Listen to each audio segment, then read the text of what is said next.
We're here with my mom. This is Terry Brooks, one of the two co-founders of the Brooks Bank, very foundational to the financial upbringing that my sister and I have had.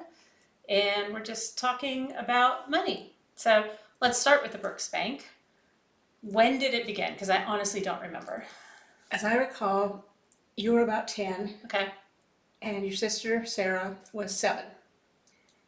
I believe we started it in the summertime Okay. because there were fewer distractions with school and after school activities and such. So more relaxing atmosphere.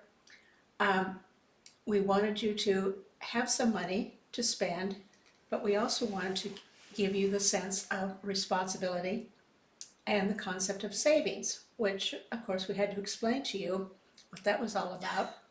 How did that go over? And do you recall that initial conversation? I certainly don't. Vaguely. I Okay. remember our saying that 50% of everything that you earned through your allowance you got to keep, and the other 50% would go into what we were calling the Brooks Bank. And I believe your reaction was, will I have enough money to spend? Okay. Fair. So then we listed, what would you like to spend your money on? Okay. And then we made certain that your allowance was big enough that with half of it going to the bank, it would feel fair to you. Okay. Do you happen to remember what allowance was back then? Because we're talking early 80s. I'm thinking early 80s is about right. And I have no idea. I really don't, but it seemed fair. Okay. Because I know, for instance, babysitting, I used to get, I think it was about $2 an hour. And nowadays it's anywhere from 10 to 12 to 15 to 20 for teenagers in my neighborhood. And when I was a child, a teenager, we got 50 cents. Oh, wow. So Okay. I don't know if I can in my head do the inflation factor. Sure. But at any rate, the allowance and anything that you, well, at age 10, maybe you were pet sitting by then or dog walking. So whatever you got from that, you actually gave all of it to us, and then we split it, put it half in the bank, a savings account. So we earned a little bit of money. We like to share that concept with you. And then the rest that you could keep safely in your room in a drawer. Okay, so we had the cash. I believe you did. Okay. Or I maybe know you that- had part of the cash Okay. and we had it on paper. I do remember the paper. Okay. I definitely remember the paper. And did it have a ledger that here's your money to spend and here's the money that is banked? I don't remember if it had both of those, but I Okay. do remember a paper ledger of some kind. Right. So we modernized, we went straight to Google Sheets. Okay. But now we are also in the credit union and soon to open a Vanguard accounts to put the savings there to let it grow a little bit more Got it. healthily. Okay. But anyway, back to Okay. the Wayback Machine. Then we also had to figure out, how are you going to earn that allowance we're giving you? It's not going to be a gift. It's Yep. not just because you're charming and you're getting good grades or whatever. But I remember there were always little things like helping set the table throughout the week. But Saturday morning became quite interesting. We had a to-do list, sheets that had check box at the side, and I would come up with maybe 11 chores. Sounds about right. And it had to be an odd number because the one that nobody wanted, that was mine. Okay, fair. So you thought that was fair. I forgot about the 11th one. Okay. So I believe that Sarah, because she was the younger, got to choose what she thought she was capable of doing. So she was first, and then you were second. She was third. As you got older, it was random. Yeah, I thought we took turns starting. Yeah, chores had to be done on Saturday. No time limit. If you had something going on in the morning, you could do it in the afternoon. But then another interesting wrinkle, we didn't want you to think that you could just spend your money willy-nilly. And so we imposed a 2-week thinking period. Yep, the cooling off period. Yes. And if it was still important to you, after 2 weeks, I would take you to the store and we'd buy it. The only exception to that was if we were on vacation. Okay, that's fair. And we're not going back to that place. but maybe you had to think about it for a few minutes or justify why you wanted it. Okay. Was it worth your money? Right. Do you have that much money? Always an important question. For the most part, it worked out very well. Oh, cute story to tell. I believe it was your sister who, probably in middle school, decided she wanted designer jeans. Mm-hmm.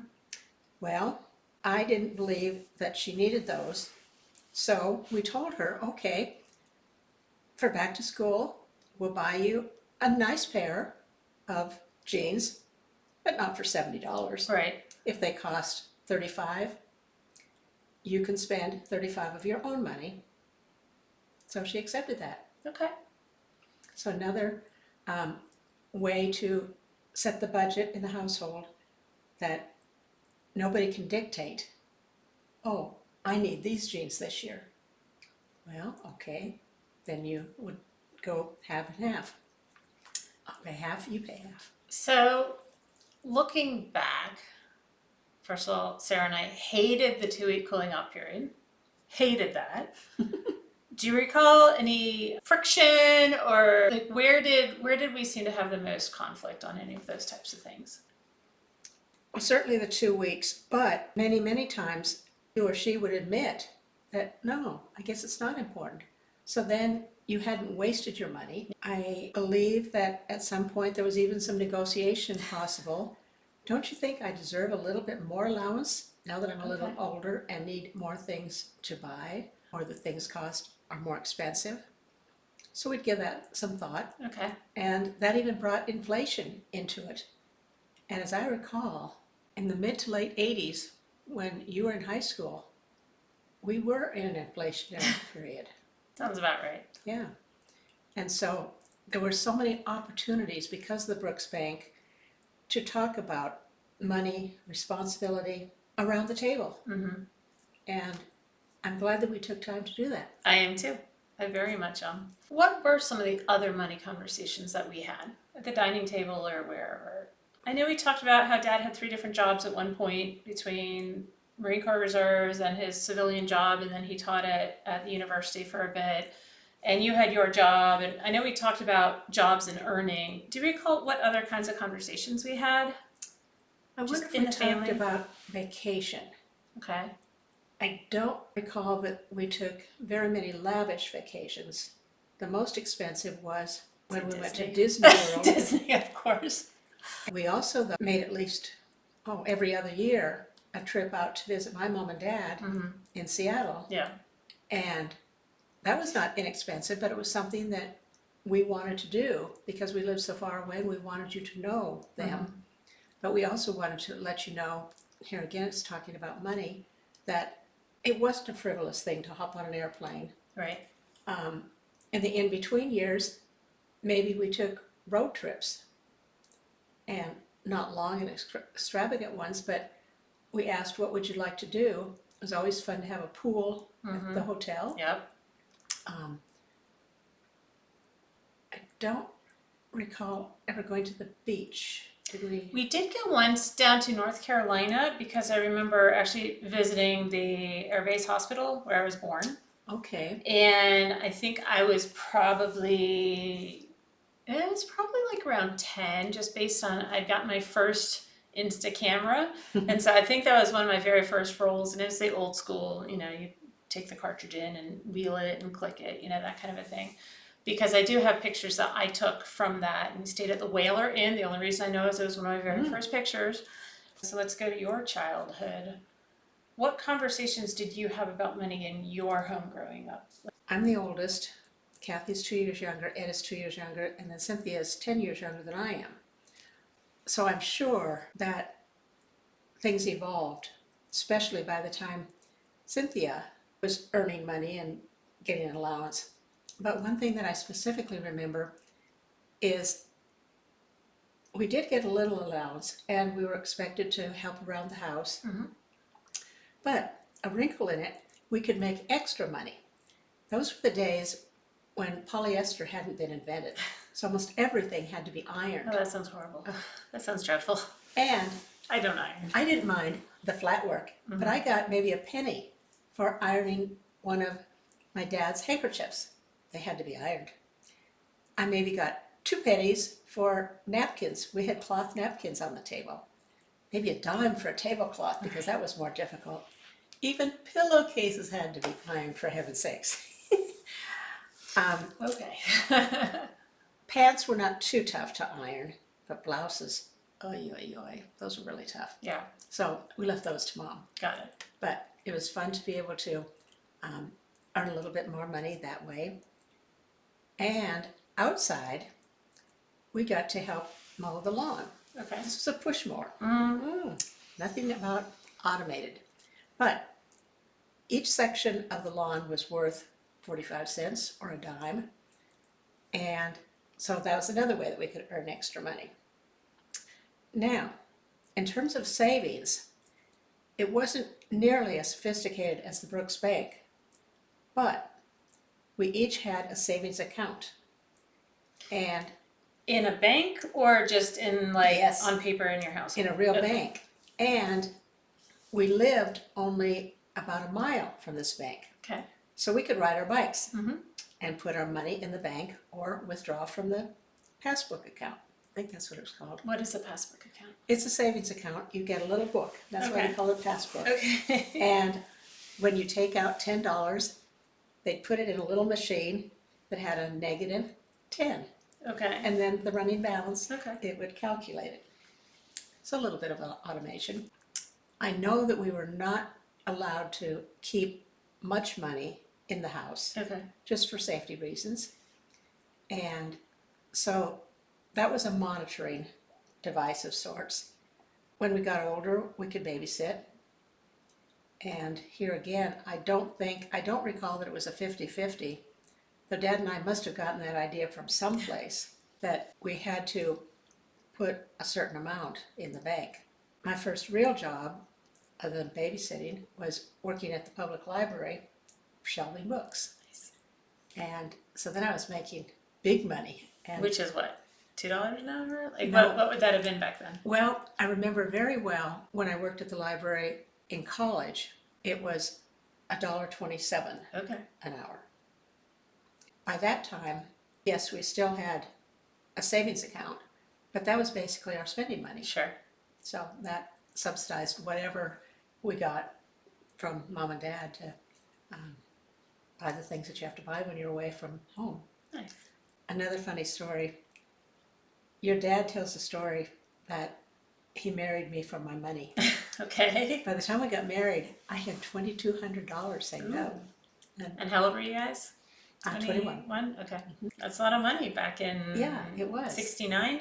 Yeah, we learned a lot from our parents, and we feel that we were very successful in imparting that knowledge and those attitudes to you, as I know that you're doing now with your children. Working on it. So now let's scroll forward to now. So you're in your 70s, you're both retired from working, and you've amassed a comfortable living. How do you feel like your attitudes on spending have changed over the years? So certainly when you're pinching pennies and you have a young family and lower salaries because you're new in the marketplace or the workplace, it's going to be very different from the other end of the spectrum. How have your attitudes changed on spending? Both your dad and I were taught to be frugal, and we were very careful with our money. And I'm not saying that we're spendthrifts now. Is that the right word? I think so. Yeah. But we don't agonize as much. If we want something, it's extravagant, we consult with one another, because that's a fair thing to do. Spend more freely. We're able to be more generous. Yeah, we do have a comfortable life. And it's partly because maybe of our frugality when we were Probably. younger. There's probably a lot to that, for sure. When do you feel like that switch happened? Was it gradual and noticeable, or was there tied to some kind of an event, or? It was definitely post-retirement. Okay. What are your favorite things to spend money on? I know you've had some great vacations in the last couple of years. Yep. COVID pandemic Yep. notwithstanding. And that's something that we've never done before. We've had 2 trips in Europe, one a cruise on the rivers, and one a motor cruise through England, Scotland, and Ireland. And that we would never have dreamt of doing. We're thinking about going to England, potentially next August or September, cruise to Alaska. I don't think that's our passion, however. Some people hardly wait to retire so that they can travel. Yeah. We like to intersperse a few things like that. Any thoughts in general that you would want to share to anyone thinking about getting involved with maybe their grandchildren's financial education? What would you suggest to other grandparents of how can they be involved? Well, from the time the children, and we now have 7 grandchildren, were young, they had more toys than they needed. They had more clothes than they needed. So we of course wanted to give them gifts, but not extravagant gifts. To make up for what we really wanted to give them, we started giving them money and called it the college fund that their parents monitored. Andrew was the first one to go to college, and we really didn't know how it would play out, but his mother got to send him $200 every month that he could spend however he wanted to, and that was from his college fund, and it lasted all 4 years. Nice. So now the others are receiving the same benefit. Okay. Over the years, we increased it as inflation. We certainly bridge that as supplemental to birthday gift and Christmas gift. Okay, great. So gifts for college. What else can you do as a grandparent to help influence the second generation on their financial understanding, financial literacy?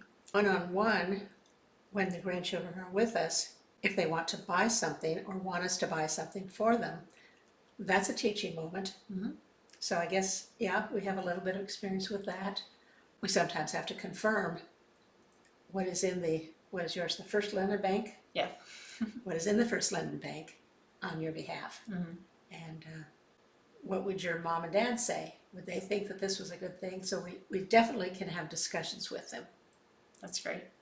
That's absolutely great. I gave one of my presentations to a large group. I was explaining how we as parents are teaching our kids to earn and to save and to spend, wisely.